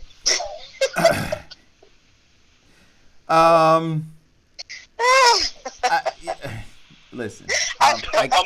That made me curse 4 times, Diane. I didn't mean to curse. I didn't do my meditation today. I'm all messed up now. I'm sorry. Hey, Eric, I didn't do any of my good work today before because I knew I have to go someplace in a second. But, Eric, I got to tell you something. This was an important conversation. It was a very important conversation. Very important conversation. I'm fighting for my black people. And guess what? And black people, stop allowing them to destroy the black people that's working for you, supporting you, loving you, hating you. But you're going to go up and you're going to stand behind somebody that you know is robbing your life, taking everything away from destroying your neighbor. And you stand there to somebody, he said. It's time to eradicate those people, wipe them off the face of the earth. That's right. So, there's a lot of different things going on. You guys were sending text messages about some of the other stuff. The Arizona senator who wants to ban sex education before the 7th grade. I really don't know where to go, which direction. I don't know. I don't know the direction to go there. I'd like to know your thoughts about it. And then the other thing is the Duke and Duchess, which I think is a very, very interesting thing, right? They are denouncing their, they're stepping down from their royalty duties. They're stepping down. Well, so they're stepping down from their royalty duties, but he's still benefiting from his white privilege, right? Because he's not giving any of that up. So it's like it's like Richie Rich goes into his room and says he hates his mother, but then Dad still gives him his $100,000 monthly allowance.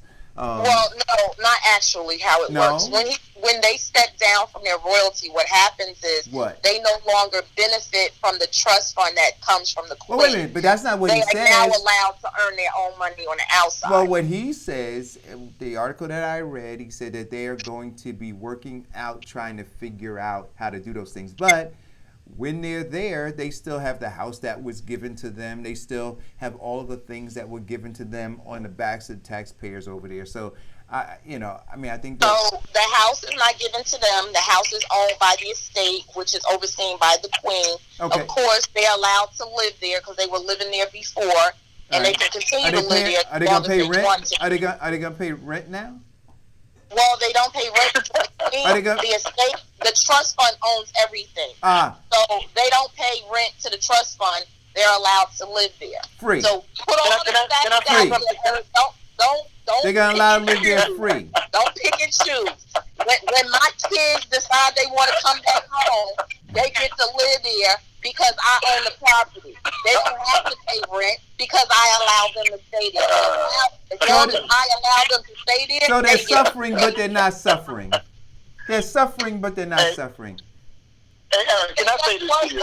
They never said they were suffering. What he actually came out and said was he didn't want to live the life, and he saw it going down a very bad road as what killed his mother. So he wanted to step back because the paparazzi and everybody has been diligent on being racist to her and putting up all types of false propaganda and information that was not true, and he doesn't want her to fall into the same situation that killed his mom. So he wants to essentially having to do the responsibilities of the queen, plus they asked them to come out and do this. This then allows them to go off, and now they can have their own salary, be hired, and be paid somewhere else, because otherwise they can't have a job outside of what is the responsibility of the trust. Go ahead, Kevin. Well, I gotta say this though. I am very, very impressed by both of them, and you know what? We should all want their problems. The great thing about him and her, they're making some real decisions about their family and their future, and they will continue to maintain their relationship with the royal family, and they will fulfill their obligations, but we should all want their problems. The problem is, the thing that he's got going for himself is that he has a very bright wife that understands that she is a commodity and that she does not want to live off the dole. She wants to build something for her family, and then if that's the case, still connected to the success of the royal family. But the world is changing. There's something special about what they're doing, and you know what? Guess what? We should all want their problems. Well, I hope they continue to keep doing it. I hope they continue to keep. Look, he's never going to be king. His kids will never be king, right? And he's saying, listen, I'm going to fulfill my obligation to my family, but I'm also going to be working to build another life for myself that is inclusive of all of that, and give me permission to do that, right? And that's what he's asking. He wants to raise his children. He wants to raise his children. He loves his wife. He wants to build a strong environment for them that's inclusive. But guess what? He's taking care of them first. Now, if as black people, we could just take that philosophy, and we'll be fine. Well, isn't that what Carter G. Woodson said? You need to learn from the other people on how to take care of yourself and to do for yourself. You learn from other people's examples. And I just think that was an interesting, Diane. You know what, Diane? That was a very interesting narrative that was happening yesterday, because the royal family was completely caught off guard, which I even liked. I like that. They did not go seek counsel. They said, listen, this is for us. And see, that young lady that he's married to, she's an entrepreneur. She wants to do different things. And guess what? The same thing happened with his mother. You are absolutely right. Diana wanted to do different things. She was starting to grow up. She married Prince Charles as a very young girl, and she started seeing the world. Her perspective became global. She started developing different relationships, and the royal family at the time said, no, that's not what you signed on for. And she said, screw you. Right. And she wasn't first Diana. I mean, you had Fergie. There's tons of other princesses that decided to step away. And this is also a part of that millennial group that don't want to be constricted in what they have, how they have to live their life, because they don't see the royalty as being touchable to the community. They see themselves as still being out on the outside looking in. So they want to be a part of what's happening. They don't want to be pulled back the way the queen is and the way she grew up in. And times have changed. Times have changed. I think they had, Don, you're right. I think they handled it well. I'm actually, So do you believe, given the fact that, so this is very interesting, right? Because when he was dating her, there was some immediate pushback by a lot of folks about, having somebody from outside the royal family become a member of the some commoner, right? That was the part of the narrative. That even was part of the narrative, or probably the whole narrative, when it was Princess Diana. Do you believe now that they see, that those folks who are pushing back see their greatest fears realized now? That when you don't keep it within the family, right, when you don't think monolithically about this thing and you allow outside influences to come in, then the thing that you work to protect gets destroyed, and not necessarily in a bad way, right? It evolves. And that these folks, in an attempt to move away from having to evolve, that what they did was they said, now they're having to evolve. But their hope was that they didn't have to, that they would be able to continue down the path. But now they see their greatest fears realized with Markle, and they saw them beginning with... I think what they see is racism is stronger than having power and money. And again, he is protecting her, and he is protecting his family and his future children. That's what this is all about, because they have been relentless. Oh, I'm not talking about what he's not. Nastiest and hateful. No. You're missing. They couldn't even control and stop. But you're missing what I'm saying to you, right? What I'm asking you is this: the evolution began with Princess Diana, right? Because Diana then instilled in her children something that was outside the bubble of the royal family. No. Which is what led him. And she wasn't the first commoner that has married into royalty. I'm not saying she was. I'm not saying she was. I'm saying that she was a part of what we're now realizing or seeing as a breakdown of that former construct, as a result of the, if you want to use the word, infiltration of commoners into the royal family. But see what you just said? Eric? Now, I know you didn't mean it this way. You said infiltration. No, I said, I said it intentionally. Because that's how some people see it, Kevin. So you're saying you said it intentionally. Okay, so let's just look at the monarch since you and I have been born and Diane's been born. Right. It's changed. It's been changing. It has changed. It's been changing every century. It's changed. And it should change. Guess what? It's got to change now. It's going to change now. But guess what? The institution is not going to go anywhere. And guess what? The monarch in that country is accepted. They want it. It's a part of their government system. And guess what? If he goes and flies off to Bahrain and stays on the island and grows a beard, that institution will still be there. Now, will it change? Will it evolve? Yeah. And it just happens to be a black woman that's married to the young prince, and they're making a decision. Now, they want to, look, if race is plays in everything, but they're making the decision about their future. They did not say out of their mouths, and he would not say out of his mouth, that he wants to detach from the thing that created his family and created him, and that he's been a part of all his life. He's saying, we're going to take an official step back of our duties. I want to build some wealth and build some value, and I want to raise my children outside of that bubble. Can I do that? Yeah, can I do that? He's saying, can I do that? And what they're saying, they're trying to figure out a way, because remember, this monarch, over the last 2 centuries, every time that there was some change that happened, they came to it in a very difficult manner. This is probably the first time that they got a young prince saying, outside of the one that gave his throne away, saying, look, guys, I'm not going to do all that. I just want to be able to be free of all you, because I'm never going to be king. So let me do my thing.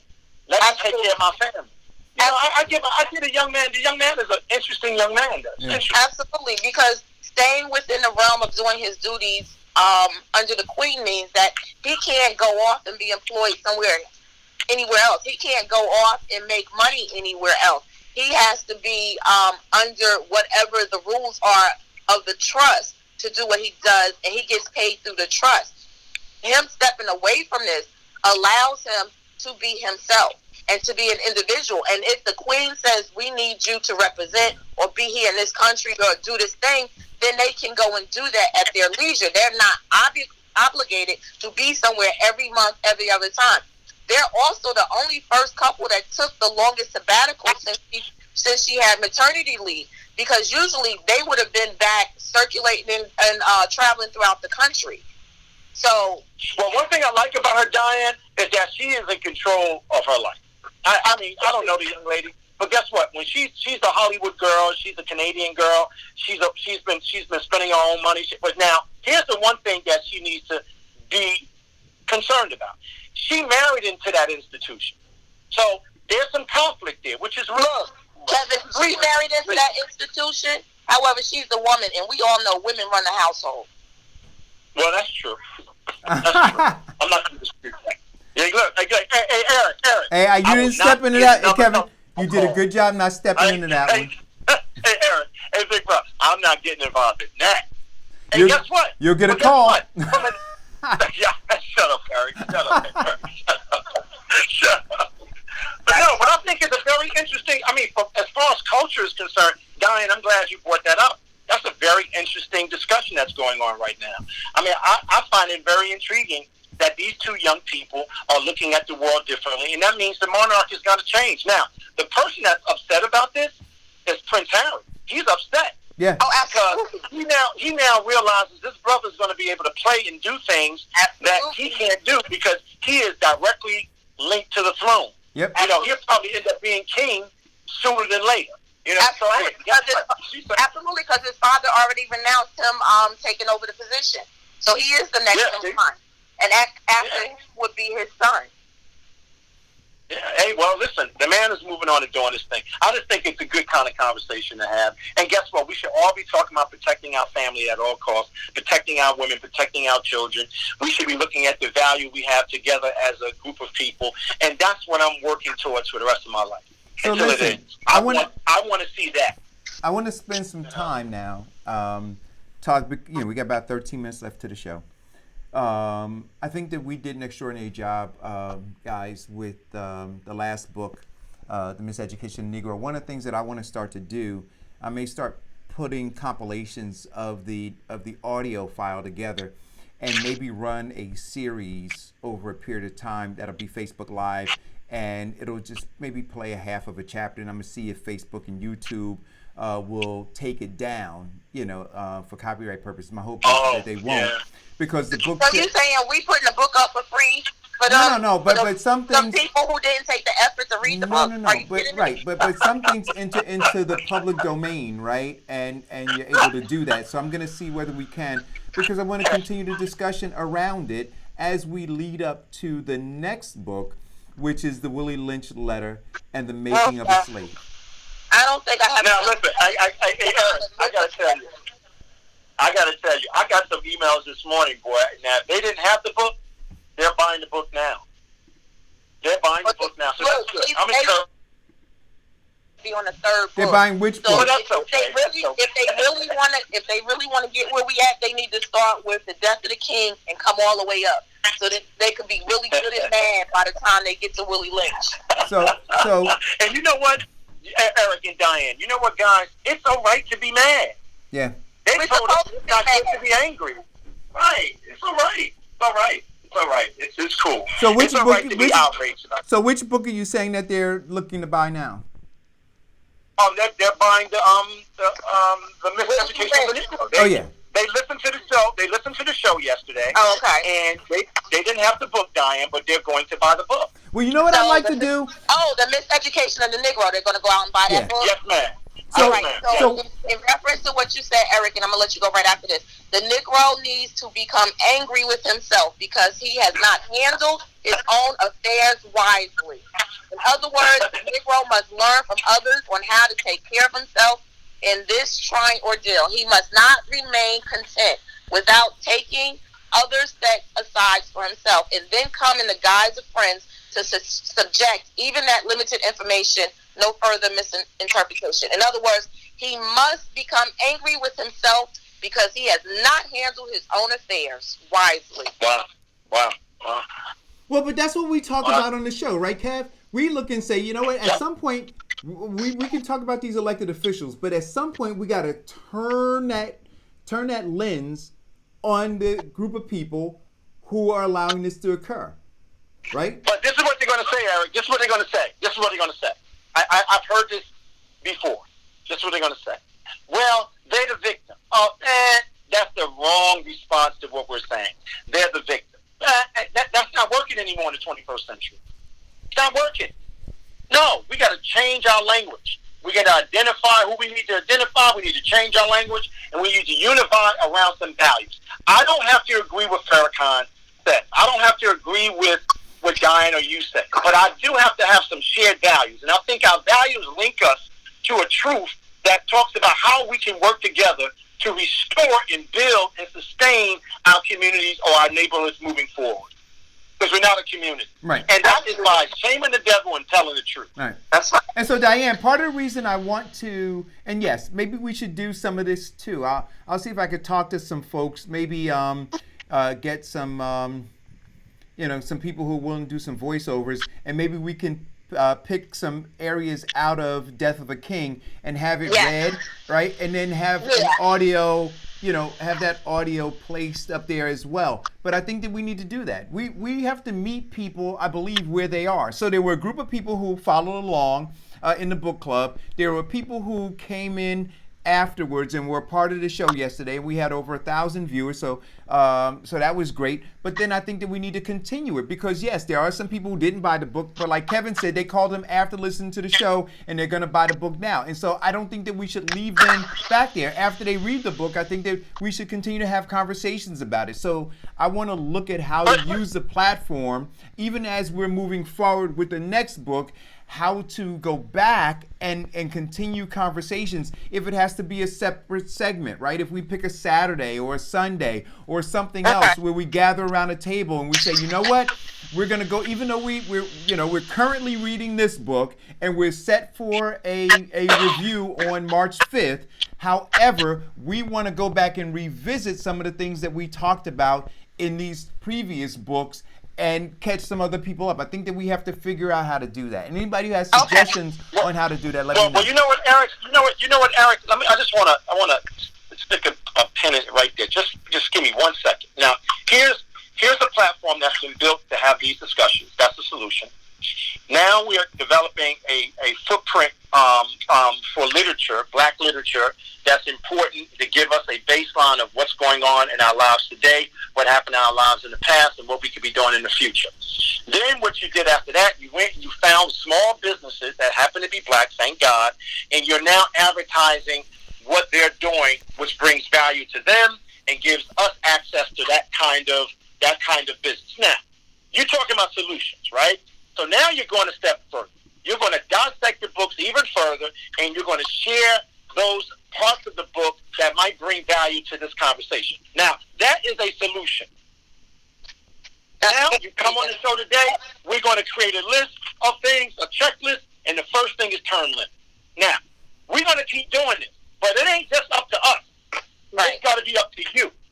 So now, don't call me up talking about anything. That's why I love what Farrakhan does. He challenges the listener and challenges us to say, listen, this year should be about the year of solutions. So let's look at the big solution we created by creating this platform. Let's look at what we're doing with the book list. Come on, guys. We're doing some work here. You said it yesterday, Kevin, and I can't find it. It's in the book, and I'll find it again. It says we need more workers. Right. Yeah, he's right. What Darren does in giving up his time to go to those meetings, we should honor that. We should be honoring that. We don't have to agree with everything, but we should be honoring the work. And we got to cut back on listening to these poverty propagandas that get up in these churches, that get up in these rooms, and they want to sound like Baptist ministers. They want to start we need to throw an apple at them. An apple? That's going to hurt. We need to. So I can't say what I really want to say. So some young people listening to the show. So we'll figure that out, and folks try to help us do that. And you know what, Diane? I'm gonna see now. I'm gonna start reaching out, and I'm gonna ask the Informed class to do the same thing. You know how they have venues that allow for poetry reading and all kinds of other kinds of things. I want to start looking at venues. We may have a very short list because those folks would be very uncomfortable with us coming in talking about what we're talking about. But still, there may be a group of or list of venues that we might be able to contact to talk about having these expansive sessions talking about these books. Absolutely. You can always come to my church because we do have discussions and such. So our church is always open. Except you can't curse in there, Kevin. You got to be respectful. Oh, well, I've been trying to see. Now, see, there you go. I've been saying I'm working on that. And you just got to go there. But you can definitely go there. The church is always open, and we have space where we can convene to discuss the book. Right. So I'd like to do that, but and so we're gonna talk about that off air, Diane. But eventually, I'd like to, in the spirit of supporting local businesses, I think that if we could do it in a way where we show up, we can have a live audience to participate, and that business could make money, right? Because, the folks would be there buying drinks or buying food. I think that we can accomplish multiple goals. Educating folks, right? Having a live audience, broadcasting live at a venue that we highlight. That's that's a community-based venue. So just the informed class. Think about that. That's the next evolution that I'd like to have after we're done reading a book. That we don't just put the book down, but we continue to have conversations around that book and how that book is now reshaping our thinking, right? And then how we're seeing actual change in our communities as a result of reading the book and bringing more people involved. And if the informed class can help us, Eric, that'd be nice. That'd be great. Yeah. I mean, people don't know what it takes to get on here and do this every day, 2 hours a day. It's not easy. And especially when you got to read. And then, between all of us, we sharing information like in a clip. Boom, boom, boom. We have our own news outlet amongst ourselves. Right. I mean, and then we're making personal calls and we're talking to all of the other informed class members. I mean, listen, that's why we ask you to share the show. That's why we ask you to subscribe. That's your investment in what we do. And if you have an issue with what we're talking about, please, when you call in, if you want to talk about it, because I respect everybody's, perspective, but let's let it be based on some facts. Let's let it be based on some analysis. And let's let it be based on some truth. That's all. So the next book... Whatever you talk about, I got a book on my desk. So the next book is The Willie Lynch Letter and the Making of a Slave, written by Willie Lynch. I don't know exactly what year it was written, and I'll check that and see, because my book comes in on Saturday, and we're going to be reviewing it on March. Hey, Diane, is there an introduction online? Is there an March 5th, yeah. Do you have an introduction to the book online, so you could at least give people a taste from the introduction? Yes, go ahead. No, I'm asking you, do you have it?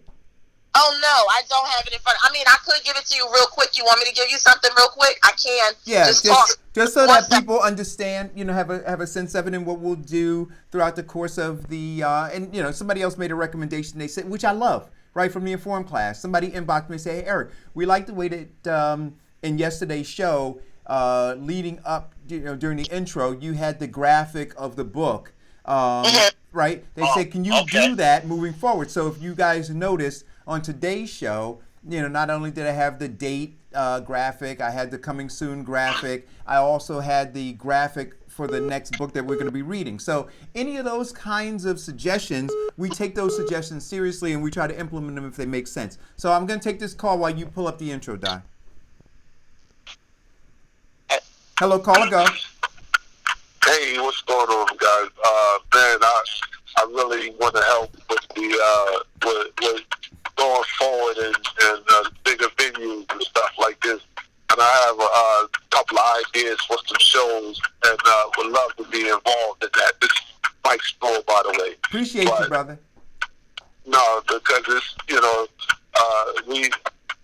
your perspective and our perspective is going to be opposite of what the narrative is out there, because that's all it is their narrative. There's no substance to what they're saying or doing when you look at the reality of our community, man. And I have some equipment and microphones and different stuff that I would like to donate to the show if ever you pull this together, and some ideas going forward. That is fantastic. Have a great weekend.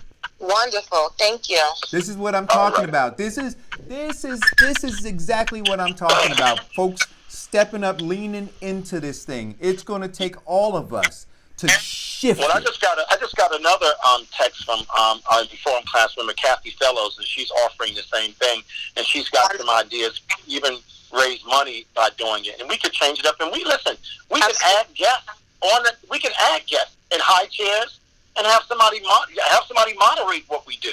It's very difficult to moderate while we're doing it. Kevin, you won't be the moderator. Oh, I'm a damn good moderator. Because you long-winded. You know what? I'm done with y'all for the day. Hey, Eric, I got to go take... Let me give you a little bit of the publisher's description. The Willie Lynch letter, the Willie Lynch letter and the Making of a Slave is a study of slave making. It describes the rationale and the results of Anglo-Saxons' ideas and methods of ensuring the master/slave relationship. The infamous Willie Lynch letter gives both African and Caucasian students and teachers some insight concerning the brutal and inhumane psychology behind the African slave trade. Equally important is the international nature of the European economic, political, cultural climate that influenced the slave trade within the time scale of African history. There you go. So it's going to be heavy, guys. We're getting ready to get into some more heavy stuff. I think I'm going to be You're not going to be normal after this book. You thought you're not normal about the book yesterday? Oh, this is going to be a game changer. All right, guys, we're ramping it This is up. going to be a game. No, this is. You know what I would like to name this year too? No excuses year. Okay, no excuses. Solutions and no excuses. Here we go. I didn't know. He said. I'm scared. I'm afraid to breathe. There go that long. No excuse. No excuses. Well, I'm gonna keep being long-winded. You don't like it? It wasn't Diane. Every time you say long-winded, I'm gonna keep talking. I love you guys. I gotta go. Hey, I love you too, Kev. I'll talk to you later. All right, guys. Inform Bye-bye. class. Thanks for tuning in. Enjoy your weekend. Bye. Hit the share button one more time. Okay. Talk to you guys later. Bye-bye. Bye.